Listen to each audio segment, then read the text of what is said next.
Theo. Well, we have discussed both of the movies on their own merits individually, so let's get to the comparison part, shall we? All right, yeah, so when I looked at the theme for this, it's specifically about urban legend inspired, or I shouldn't say inspired, because it's not really inspired by existing urban legends per se, but that are inspired by urban legends that exist within the movie's world. Obviously, Candyman is a little more explicit in that theme than Freddy Krueger.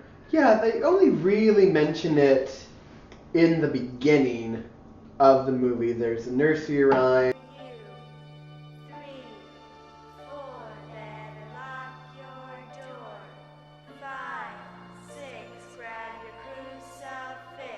There's like whole origin story is very urban legendist. Like there was this child murderer, and he escaped justice, but parents took it in their own hands. Mm-hmm. But he comes back.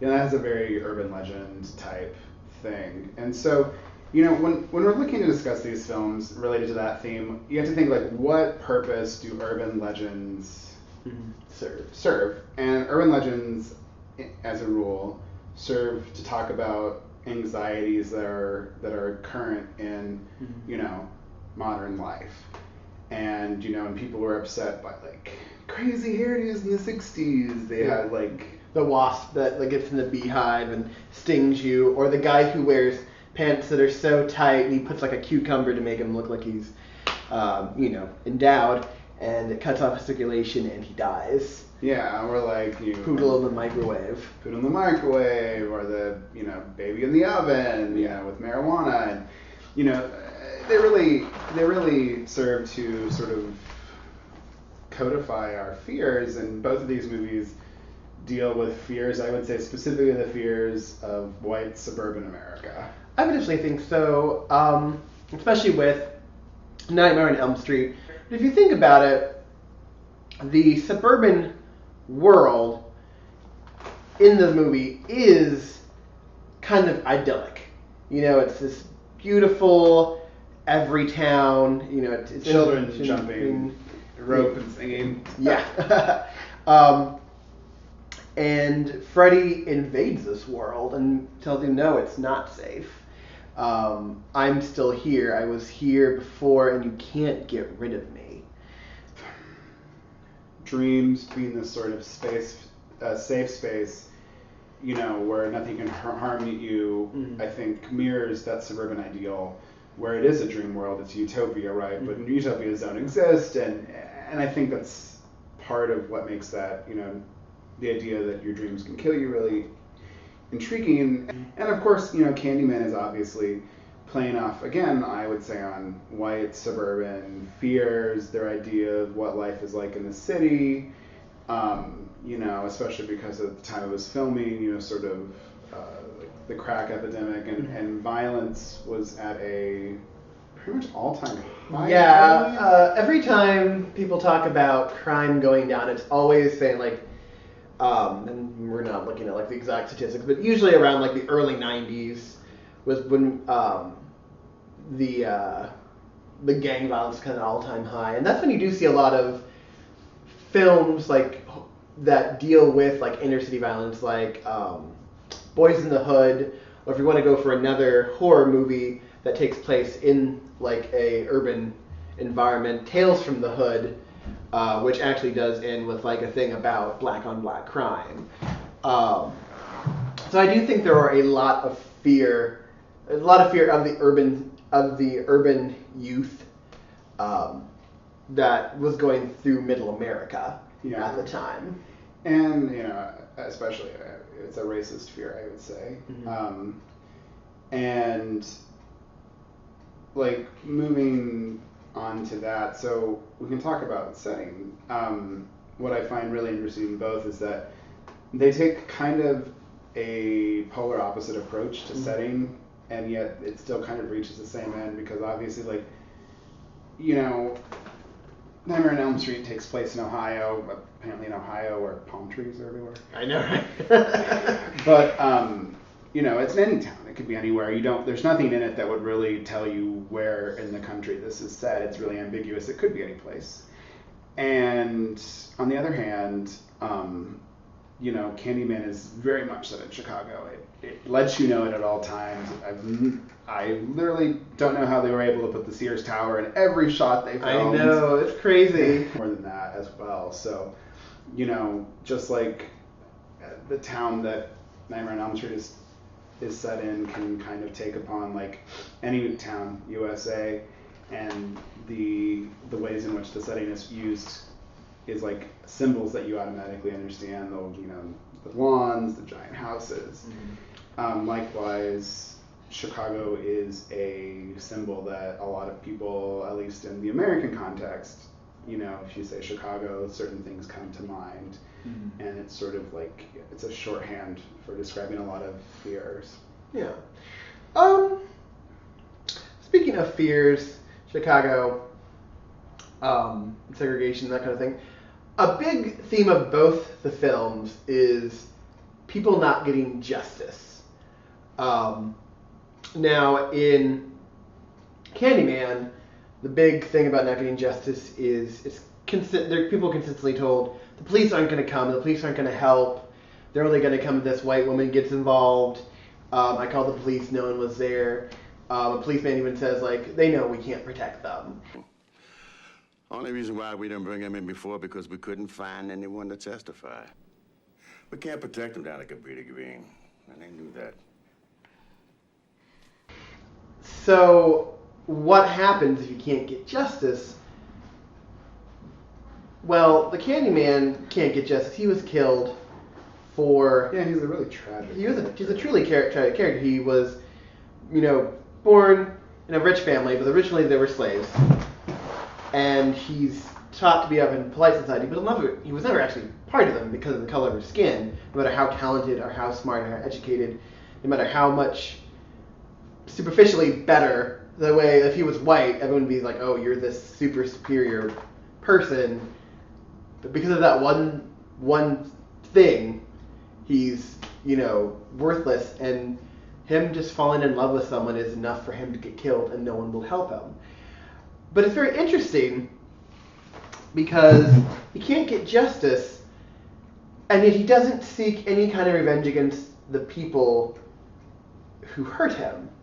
He seeks revenge on the people who are also affected by the same racism. Yeah, well, the thing is, like we talked about in that review, and I think kind of what turns that on its head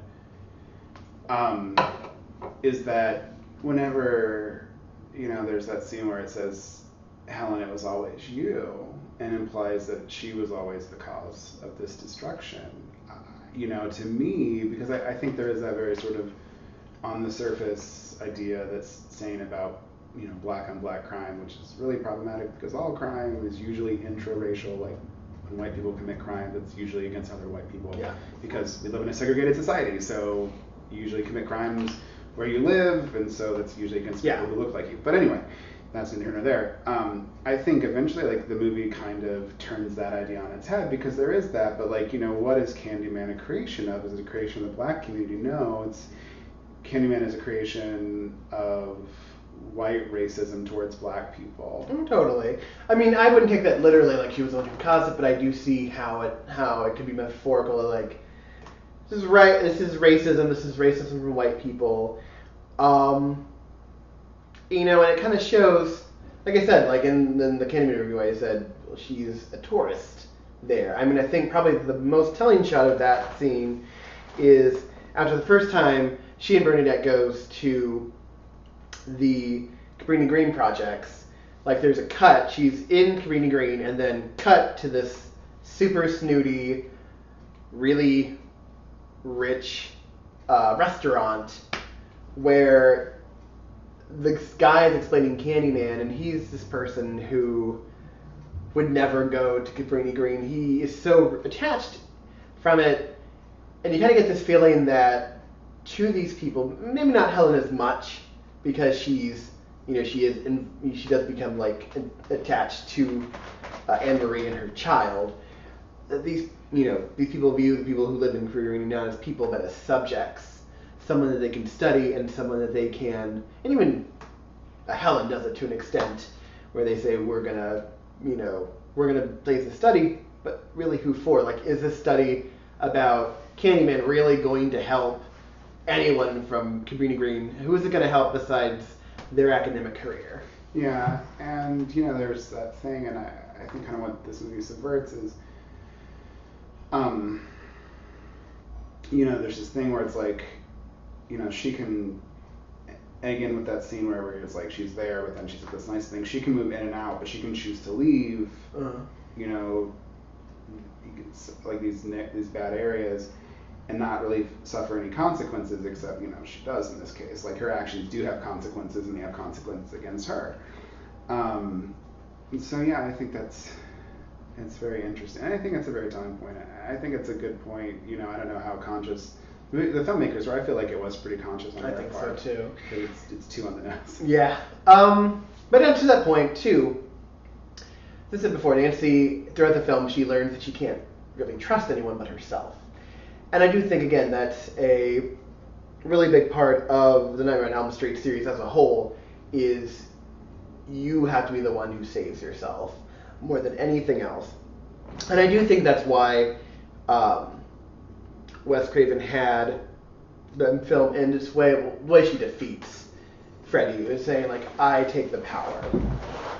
So I do think that, Nancy has to find justice for herself, but also Freddy comes about because the parents couldn't find justice. There was, because of technicality of the law, a warrant didn't get signed or something like that, Freddy goes free. And so they want to protect their kids, and they want justice. So they kill him.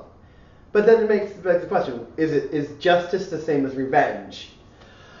And what is revenge the only justice if there's no legal way to get him? And the film doesn't really ever answer that. It's very interesting. It doesn't answer that because, in a way, whereas Candyman has a very justified reason for being angry. Freddy, I mean, obviously you're killed, you get angry too. But Freddy was a killer. He was this monster. Yeah, he reaped what he sowed. And yet still, the kids get punished for it, even though they had nothing to do with it. Yeah.